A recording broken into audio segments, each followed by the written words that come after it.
சற்று முன் வெளியான தகவல்.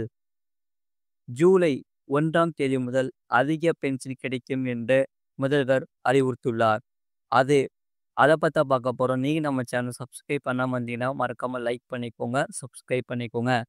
பீகார் மாநிலத்தில் ஜூலை 1ஆம் தேதி முதல் உயர்த்தப்பட்ட பென்ஷன் கிடைக்கும் என்று அம்மாநில முதல்வர் அறிவுறுத்தியுள்ளார். நாட்டு மக்களின் நலனுக்காக பல்வேறு திட்டங்களை மத்திய அரசு செயல்படுத்தி வருகிறது. அதேபோல மாநில அரசுகளும் அந்தந்த மாநிலங்களில் மக்களின் நலனுக்காக பல்வேறு திட்டங்களை தொடங்கி செயல்படுத்தி வருகிறது. அந்த வகையில் பென்ஷன் திட்டம் ஒரு முக்கியமான ஒன்றுதான். பென்ஷன் திட்டமானது வெவ்வேறு மாநிலங்களில் வெவ்வேறு நன்மைகளுடன் வருகிறது. அரசு ஊழியர்கள், தனியார் துறை ஊழியர்கள் மட்டுமல்லாமல் சாமானிய மக்களுக்கும் பென்ஷன் திட்டங்கள் கிடைக்கும் என்று சொல்லப்படுகிறது.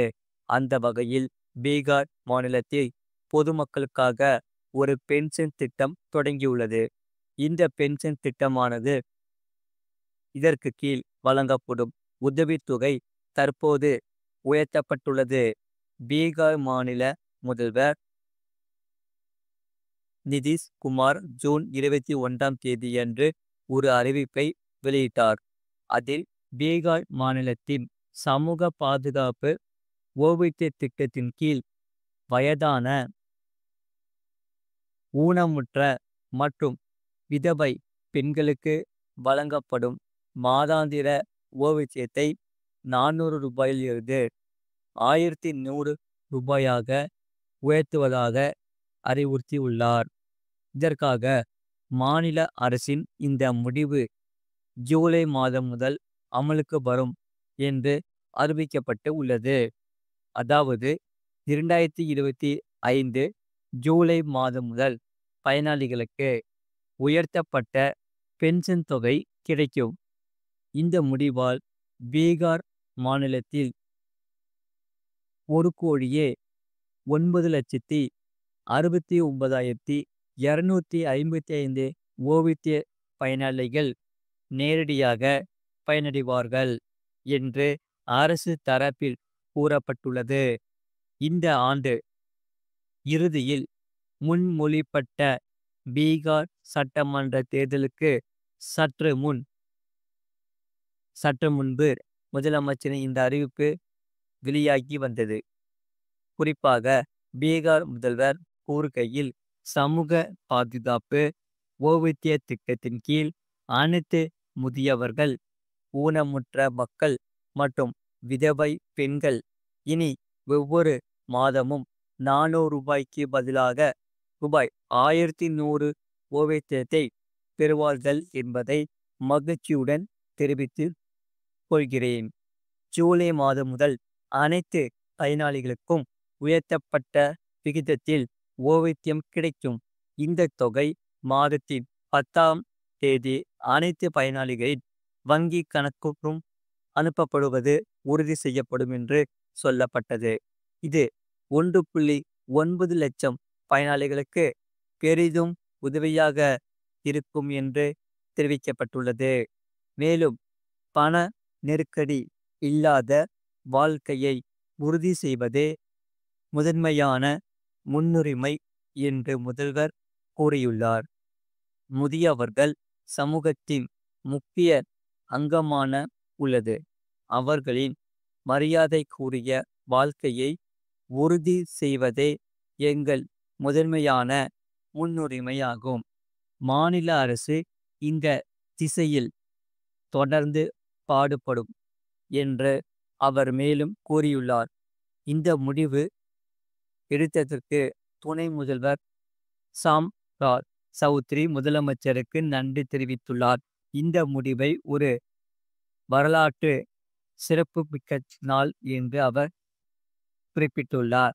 இன்று ஒரு வரலாற்று சிறப்புமிக்க நாள்.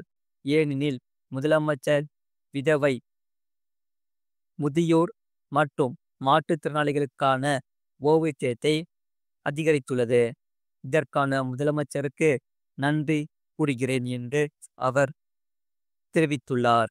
கடந்த வாரம் 5 முக்கிய சமூக பாதுகாப்பு திட்டங்களின் கீழ் 61,29,548 பயனாளிகளுக்கு முதலமைச்சர் நிதிஷ் குமார் ரூபாய் 254 கோடியை வழங்கினார்.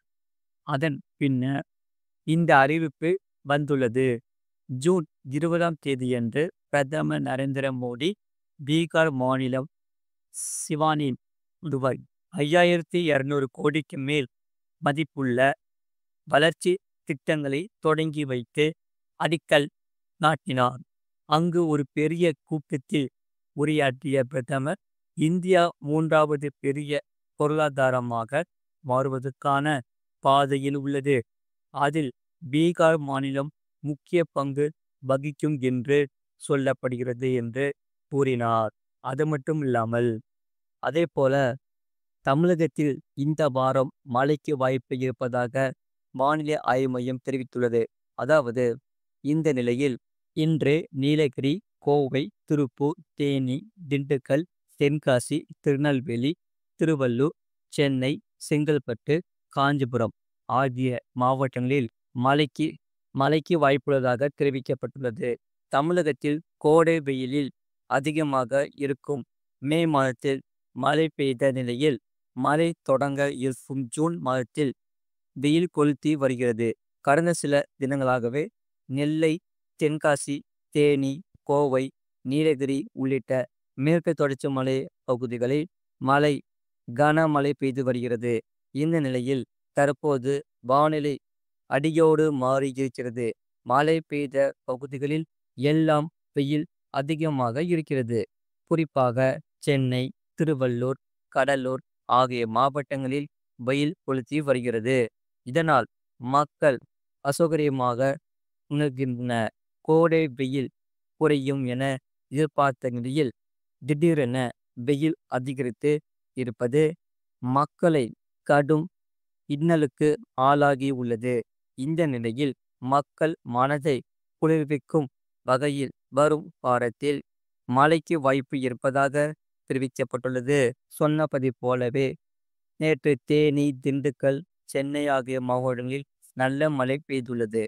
இதற்காக தமிழகத்தில் மழைக்கு வாய்ப்பு இருப்பதாக கூறப்படுகிறது. இதனால் மேற்கு திசை காற்றின் வேகம் மாறுபாடு காரணமாக தமிழகத்தில் ஓரிரு இடங்களிலும், புதுவை மற்றும் காரைக்கால் பகுதிகளிலும் லேசான மழை முதல் மிதமான மழை பெய்யக்கூடும். தமிழகம், புதுவை மற்றும் காரைக்கால் பகுதிகளில் அதிகபட்ச வெப்பநிலையில் மாற்றத்திற்கான வாய்ப்பு குறையும் என்று சொல்லப்படுகிறது. இது போன்ற செய்திகளை உடனுக்குடன் அறிந்து கொள்ள மறக்காம சேனலை சப்ஸ்கிரைப் செய்யுங்கள்.